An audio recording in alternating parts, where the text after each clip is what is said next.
नमस्कार दोस्तों। लॉकडाउन में बहुत सारे बच्चे जो कि कोई पैरामेडिकल या कोई कोर्स अलाइड हेल्थ का करना चाहते थे, तो उसमें होम्योपैथिक डिस्पेंसिंग एडी कोर्स के बारे में बहुत क्वेरी मेरे को तकरीबन 40-50 आई। तो बच्चों को मैं एक चीज़ बताना चाहता हूँ कि होम्योपैथिक डिस्पेंसिंग कोर्स या होम्योपैथिक डिस्पेंसिंग एडी कोर्स चाहे आप प्राइवेट संस्था से कर लो, चाहे आप गवर्नमेंट की एनआईएस से कर लो, आप प्रैक्टिस नहीं कर सकते। ध्यान से सुनिए। आप BHMS bachelor homeopathy medicine and surgery के भांति डॉक्टर नहीं हो जाते, चाहे आप 50 साल से तजर्बेकार हो। हाँ, आप असिस्टेंट के रूप में, कंपाउंडर के रूप में किसी होम्योपैथिक डॉक्टर के साथ काम कर सकते हो। आप सेल्फ एम्प्लॉयमेंट उस हिसाब से हो सकते हो। अगर ये सोचो कि मैं अकेला ही क्लिनिक डाल लूँगा और अपने नाम के आगे डॉक्टर लिखूँगा, तो होम्योपैथिक डिस्पेंसिंग या होम्योपैथिक एडी जो कोर्स हैं प्राइवेट संस्थाओं से या गवर्नमेंट की किसी भी संस्था इंक्लूडिंग एनआईएस से, वो आपको रजिस्ट्रेशन नहीं देता। रजिस्ट्रेशन नेचुरली कहाँ से होगी? तो नोट कीजिए, जब बीएचएमएस कोर्स बंदा करता है, आप नेट पे डालिए अपने स्टेट की, मान लीजिए आप यूपी में हो तो state homeopathic council, homeopathic council आप डालिए, आगे यूपी लिख दीजिए या आप मध्य प्रदेश लिख दीजिए।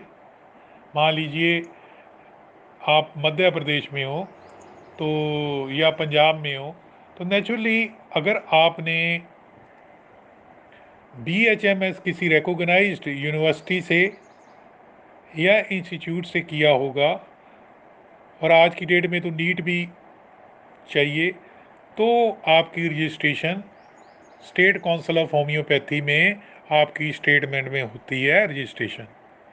तो ये ध्यान रखिए कि ये मानना कि कोई मैं कंपाउंडर का या असिस्टेंट का या एडी का या होम्योपैथिक डिस्पेंसिंग का कोर्स करके डॉक्टरी कर लूँगा, तो या मैं मैन्युफैक्चरिंग यूनिट लगा लूँगा, ये आपको गलत भरम दिया जा रहा है।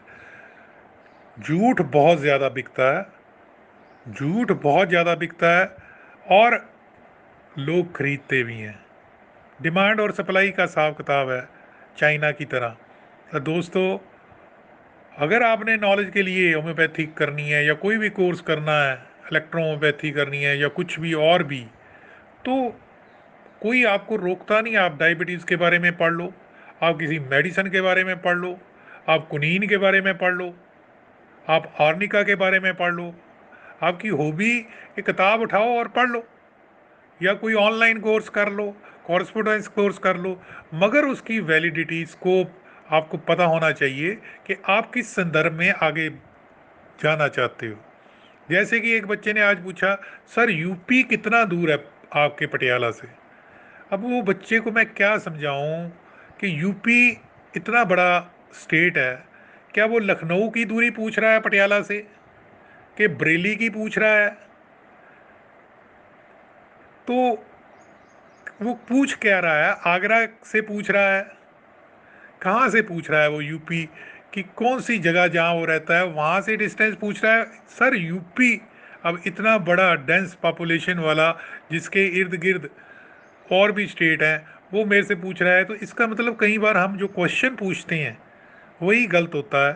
तो नेचुरली आंसर की उम्मीद करना भी एक तरह की बेवकूफ़ी होगी। तो कुछ बच्चों का ये रहता है, सर आप वेबसाइट पे हमें भेज देते हो, पूरी इन्फॉर्मेशन नहीं देते। दोस्तों, सोशल मीडिया पे, यूट्यूब पे आपको कोई इन्फॉर्मेशन दी जाती है तो पहला कोशिश कीजिए कि फ़ोन मत कीजिए, व्हाट्सएप पे कॉल कीजिए। आपकी कोई क्वेरी है, जब टाइम होगा तो उसका जवाब भी मिल जाएगा। वेबसाइट है www.paramedicalindia.com।